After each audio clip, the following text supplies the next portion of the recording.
जत 24 न्यूजमध्ये आपले स्वागत आहे। नमस्कार, मी मच्छिंद्र बाबर। आपण पाहत आहे जत 24 न्यूज।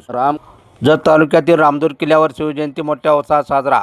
जत शहरातील श्री छत्रपती शिवाजी महाराज चौक येथील अश्वारूढ पुतळ्यास पुष्पहार अर्पण करून रामदूर किल्ल्यावर शिवजयंती मोठ्या उत्साहाने साजरा करण्यात आला। या कार्यक्रमाचे आयोजन महसूल विभागामार्फत तहसीलदार मान्य प्रवीण जानोरकर व ग्राम महसूल अधिकारी वन विभाग रामपूरचे पोलीस पाटील आदर्श सरपंच मारुती पवार यांनी केले होते। जिल्हाधिकारी मान्य अशोक काकडे यांच्या मार्गदर्शनाखाली रामदूर किल्ल्यावर छत्रपती शिवाजी महाराज जयंतीचे नियोजन करण्यात आले होते।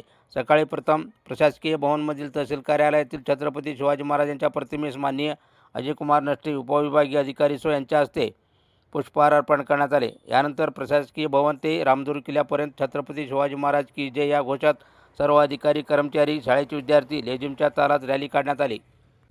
कार्यक्रमात जतचे आमदार मान्य गोपीचंद पडळकर, मान्य उपविभागीय अधिकारी अजय कुमार नष्टे, तहसीलदार मान्य प्रवीण जानोरकर, संघचे अपर तहसीलदार रोहिणी शंकरदास मॅडम, जत नगर परिषदेचे सीईओ मान्य लक्ष्मण राठोड, गट शिक्षणाधिकारी राम फरखांडे, उपविभागीय कृषी अधिकारी श्रीखंडे, जतचे नगराध्यक्ष मान्य डॉक्टर रवींद्र आरळी, पोलीस निरीक्षक मान्य संदीप कोळेकर, तसेच प्रांत कार्यालयातील सर्व, तहसील कार्यालयातील सर्व नायब तहसीलदार, सर्व सहाय्यक महसूल अधिकारी, महसूल सेवक, पंचायत समिती सर्व स्टाफ आदी मोठ्या संख्येने उपस्थित होते। रामपूर व घाटगेवाडी येथील शाळेच्या विद्यार्थ्यांनी वेगवेगळ्या वेशभूषेत सहभाग घेतल्याने उपस्थितांचे मन भारावून गेले। सर्वत्र शिवमय वातावरण होते।